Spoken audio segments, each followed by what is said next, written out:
In this video, we will explore what it means to be a conservative or a liberal, how it affects our politics, and uncover the truth behind which one of these ideologies is truly the best way to govern. Our exploration of these terms is universal, meaning they transcend borders, political parties, and time.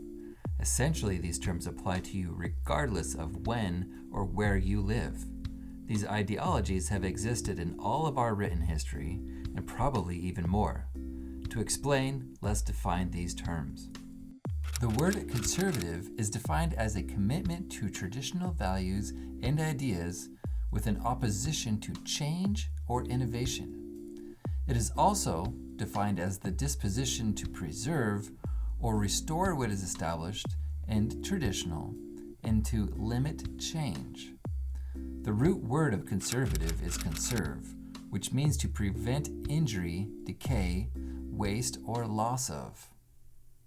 The term liberal, on the other hand, is defined as being open to new behavior or opinions and willing to discard traditional values.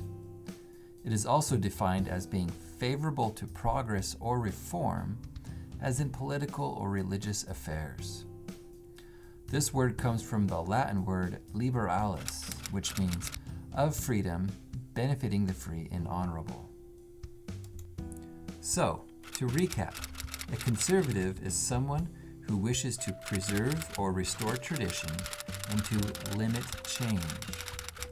A liberal is someone who is favorable to progress and is willing to change. To demonstrate these differences, let's take an example of driving towards a destination, like a family reunion or a meetup with a friend. There is a road to this destination, and this road has been used successfully many times over the years, establishing itself as the traditional route. A conservative mindset desires to continue using this route by maintaining traditions and focusing on safely reaching their destination. A liberal mindset, on the other hand, would be someone who would like to get to their destination more efficiently and is therefore willing to explore different pathways and roads in order to improve their overall experience.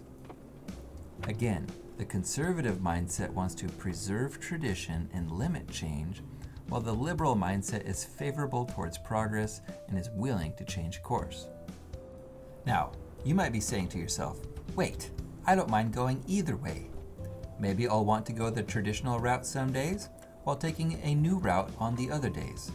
It could depend on the conditions of the road or any known hazards that would cause you trouble. In this case, you may prefer one pathway or the other, but you are open to either course depending on the potential issues surrounding each choice. This is totally normal. So instead of placing your selection squarely in the conservative or liberal mindset, you fall somewhere in between, in what is referred to as the political spectrum. You may be mostly liberal or mostly conservative, but you are at least willing to entertain the opposing viewpoint based on the specific topic and issues surrounding that topic. It's actually somewhat rare for someone to insist on only taking the conservative pathway or always taking the liberal pathway. Refusing to acknowledge the opposition and insisting on only a singular route would make you an extremist on the political spectrum because your mindset is too far to the left or to the right, and you generally refuse to listen to arguments from the opposing view. This has dangerous implications that we will cover later. These differences may not seem like a big deal when we simplify it in this way. Either staying on your original course or diverting to a new one based on the need for change is a pretty straightforward concept. But when these ideals are applied to social dilemmas and government politics, things become a lot less clear. First, let's define politics. You might associate the word politics with drama, infighting, political parties, and government, but in reality, politics is simply the way we handle living and dealing with other people. The root word here is polity, which is a state or other organized community or body. Adding the ik, which is rooted in the Greek word ekos, means having the characteristics of. So politics is really the characteristics of a community, state, or organized body. One way to think about politics is to imagine a duck pond. And when you are the only duck in the pond, you are free to forage wherever you want, sleep wherever you want, and do whatever you want without having to concern yourself with any other duck who may or may not agree with all of your decisions. But when another duck enters the pond, things change. Because in order for you both to live in the pond, you have to establish boundaries, or rules, to help guide a peaceful sharing of the pond and its resources. Otherwise, it could end up in a war with one or both parties suffering the consequences. These rules and how they are made are called politics. It's the characteristics of an organized state or community. The difference between conservatives and liberals has manifested itself since before the early political times of ancient Greece. Aristotle himself noted these differences between the ways that various cities set up their governments. These cities structured and organized their governments based on a tendency towards either conservative or liberal dispositions. Although there are many different issues that have faced various societies throughout time, we can also recognize bedrock social dilemmas that have existed since the dawn of civilization and have never been fully resolved. These social dilemmas permeate into many of our modern-day problems and are a factor into why politicians disagree over how to solve them. How a conservative mindset views these issues versus a liberal mindset can explain why they so often disagree with how to run a country. The first social dilemma we will discuss is how a society should treat outside groups. Since a conservative mindset desires to preserve the status quo and intends to limit change, they also regard outsiders as a threat to their way of life. Welcoming in a group from outside their own is viewed as an existential threat, regardless of the quality of these groups, because they could change the overall dynamic or way of life. A pure conservative mindset therefore naturally resists allowing others to join, even if the new group brings along potential benefits and additional prosperity to their society. A liberal mindset, on the other hand, is open to change and favorable to progress. They therefore view outsiders as advantageous with the potential to bring in benefits and greater prosperity to their lives. Therefore, a pure liberal mindset will welcome in outsiders regardless of the outsider's capacity to actually be harmful or a detriment to the group as a whole. In reality, neither the conservative mindset nor the liberal mindset are wrong to believe in their viewpoint. Conservatives are trying to protect what they already have, but this leads to rejecting the benefits another group could bring to their society. This could lead to stagnation and weaken their strength as a whole over time if other groups grow and prosper around them. Liberals, on the other hand, are open to bringing in groups that could potentially have negative effects or destroy their society from the inside out. But if the outside group turns out to actually be beneficial, they could see a rise in their prosperity and see their group strengthen with the new skills and knowledge provided by this outside group. This leads to a greater society as a whole and more resistant to external threats. It all boils down to the true nature of that outside group, if they are a threat or if they provide a benefit. A conservative mindset works better against threats, but is detrimental if the outside group is actually a benefit. While a liberal mindset provides the opposite, not so great for welcoming in potential threats, but much better for increasing the overall society if that group is more beneficial than harmful. Let's talk about the next social dilemma.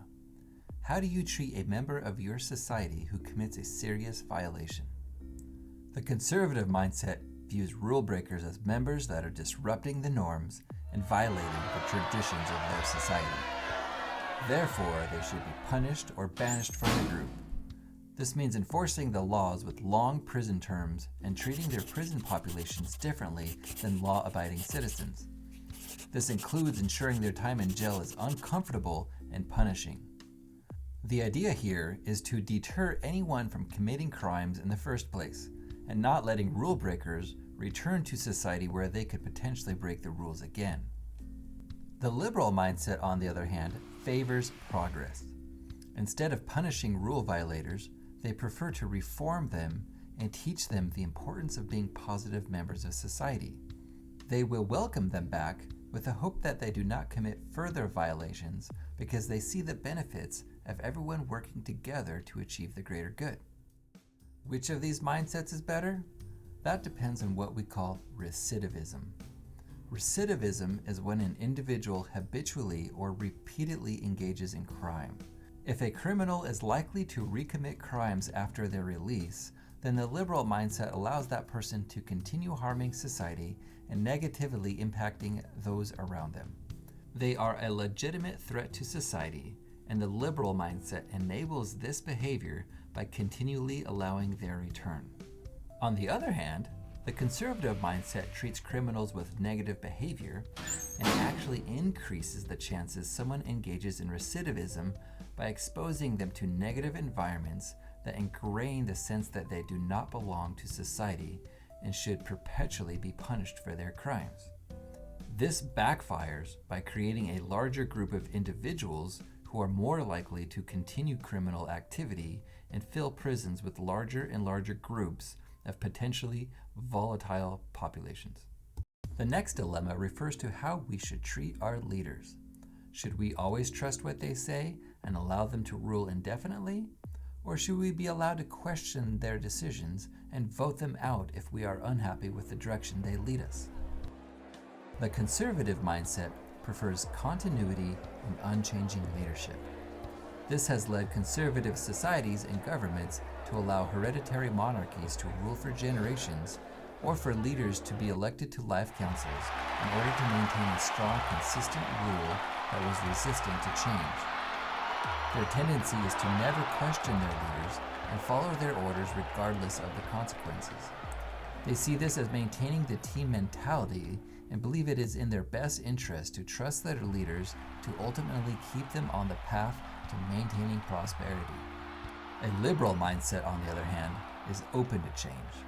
Liberal cities set up democracies where people voted directly on issues, leading to governments that allowed for change and were responsive to the demands of their citizens. If the performance of a leader had a detrimental effect on society, they could be expected to be voted out and replaced by someone who promised to put the society back on the path to progress. So which is better? Are we better off with a conservative mindset that is resistant to change with a desire to maintain traditions? Or are we better off with a liberal mindset that allows for changes in the name of progress at the expense of tradition? The reality is, it completely depends on the circumstances of whatever situation you are in or topic you are debating. If your situation is great and everything is working, then maintaining that position is the best route. It's okay to be conservative in good times with the hope that you maintain whatever is going well. But if you are faced with a difficulty, a threat, or a failing situation, then staying conservative can be detrimental. Sometimes it's imperative to adjust or evolve in order to avoid disaster completely. In these circumstances, it's okay to have a liberal mindset. It may actually be the only way to survive. If we return to our road example from the start, the road you should take depends on the threats or obstacles that you will face. If the road ahead of you is easy and clear, then there is no reason to change and it's okay to be conservative. But if there is a threat or things are getting worse, then shifting your approach may be the better option. The other thing that needs mentioning is that you can be conservative about certain topics, but liberal about other topics. Rarely do we find ourselves completely conservative or liberal about every topic.